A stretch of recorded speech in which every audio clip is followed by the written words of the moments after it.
Chapter 16. Later, with their bellies full for the first time in a week, the small fire warming their skin, and exhaustion slowly taking them over, Donovan and Brandela settled into a contented silence, lost in their own private thoughts. Donovan watched Brandela in the firelight and, despite his earlier annoyance, he was moved by her beauty and found himself smiling. It was more than just beauty. She had a delicate, childlike quality about her that brought something out in him, a protectiveness and deep affection like nothing he'd ever felt before. Now, as he watched, her eyes were growing heavy and her head nodded as she started to drift into sleep. It made him want to gather her up and hug her. She was so lovely. Donovan stood and retrieved the blanket and gently draped it over Brandela's shoulders. She was instantly wide awake again and on her feet at the feel of his touch. The month she had spent as a prisoner had developed that habit in her, and it never failed to touch his heart. He wondered if she'd ever be able to fully relax in sleep again. "It's all right, princess," he soothed. "Take the blanket and curl up over here and get some sleep."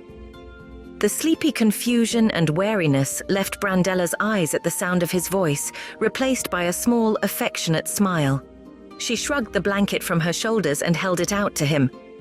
"I will not allow my bonded mate to be cold and uncomfortable throughout the night." "Don't be silly," he said, pushing the blanket back into her arms. "I have the fire. I'll be fine." A look of stubborn determination crossed Brandela's face. "My lord will not be cold tonight," she insisted. Donovan considered Brandela for a long moment, knowing that she was not likely to give in easily. He'd seen that look before. Finally, he thought of something that might change her mind. "Fine, we'll share it then," he said. For the briefest moment, he saw the familiar hesitation and nervousness flash across Brandela's face, but this time it didn't last. To his surprise, she readily agreed. He was too tired to argue, and the idea of being warm, coupled up against Brandela's body, instead of fighting the elements as he had for the past 10 days, was more than inviting. Donovan took the blanket from her and wrapped it around her shoulders again, then guided her to a grassy hollow not far from the fire. He lowered himself to the ground and pulled her down beside him, arranging the blanket over both of them and wrapping his arms around her, pulling her close. Brandela snuggled into his chest, into the safety of his arms and his solidness and warmth. She could not remember a time when she had ever felt happier. With her head on his chest, Brandela could hear Donovan's heartbeat. I could listen to the music of his heart all night, she thought contentedly. She listened as his breathing began to deepen, as his heartbeats matched her own, slow, steady, strong. And she felt his muscles begin to relax as sleep began to pull him under. For her, sleep was far away, and she squirmed to find a more comfortable position. Her squirming brought Donovan back to wakefulness and made him uncomfortable in a way that she would not understand. He willed her to stop her jostling, but said nothing. Brandela finally got situated with her body curled close against his. She lowered her head back to his chest, hoping the calm, steady beat of his heart would lull her off to sleep. She was surprised to hear Donovan's heart beating rapidly, and a feeling came from him that she was unfamiliar with. What mood was this that she was feeling from him? She wiggled in closer and soon found her own heart racing to meet his. She lifted her head in surprise and asked, "What causes your heart to beat so fast, husband?" Donovan opened his eyes and looked deeply into hers. The feeling she had begun to sense from him earlier came over her in a rush, and she knew they were feeling it for each other. This was a desire to be one, to come together in a way that would bind them physically, strengthening the heart bond that the bonding spell had created. Brandela knew it was her duty as a wife to provide physical comfort to her bonded mate, and she had been taught all about mating. But she was a little scared because she had never before attempted anything along these lines, and the feelings that he was provoking in her were so intense. This was not simply duty. She wanted him as much as he wanted her. She decided to follow her instincts and lowered her head to surprise Donovan with a gentle kiss full on the lips. Donovan pulled away, surprised and uncertain. "What are you doing?" Brandela smiled invitingly. "It's all right. We are bonded now. I know you desire me, and I desire you." This is permissible. She leaned to kiss him again, but he turned away. No, Brandela, I can't do this. You are the daughter of Lord Aiden. This is going to cause... Brandela cut him off before he could finish. I am also your bonded mate, and I desire you now.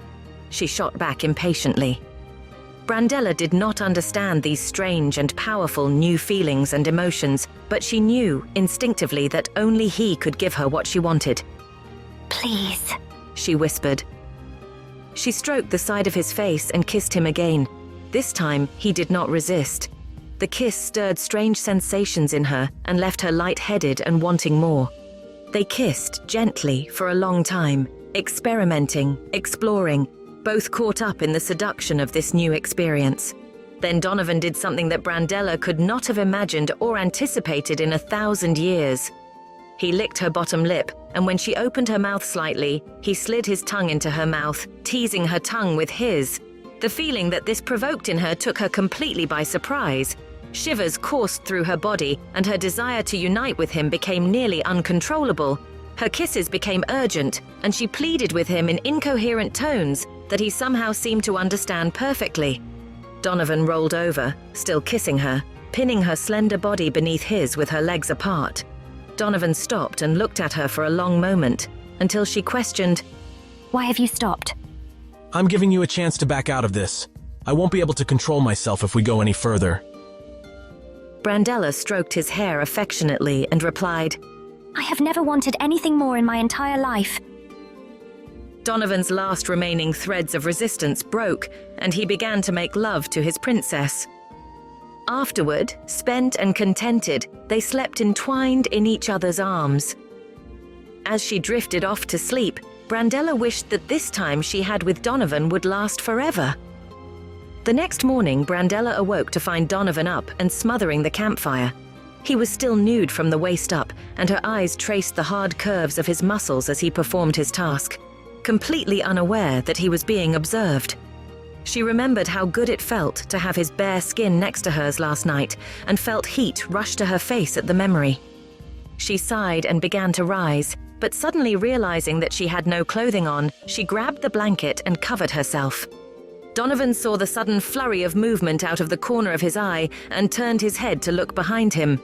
Brandela stood, red-faced and clearly embarrassed, looking about for her clothing while trying to hold the blanket over her naked body.